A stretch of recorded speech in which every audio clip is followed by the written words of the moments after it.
Erano migliaia a Vicenza a manifestare a favore della sanità pubblica, oltre 6.000 le persone stimate dagli organizzatori, associazioni del territorio, sindacati, cittadini da tutta la regione chiamati a raccolta in un corteo organizzato dal Coordinamento Veneto Sanità Pubblica che ha attraversato la città dalla stazione a Corso Palladio a Campomarzo per sottolineare le criticità della sanità e sensibilizzare le istituzioni.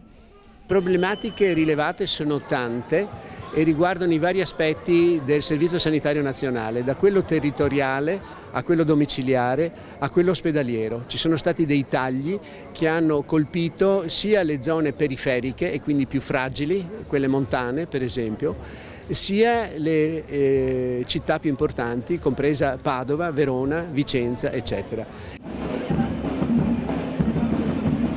Criticità che vanno dalle liste d'attesa alle spese sanitarie. Questo è un problema importante, e cioè che il cittadino debba ricorrere ai servizi della sanità privata con i costi che ne conseguono, e questo esclude delle larghe fasce della popolazione dal diritto alla salute che sarebbe sancito dalla Costituzione. È una situazione gravissima e in progressivo peggioramento.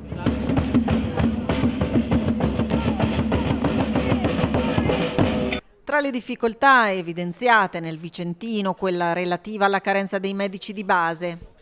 È molto sentito il problema della carenza dei medici di base.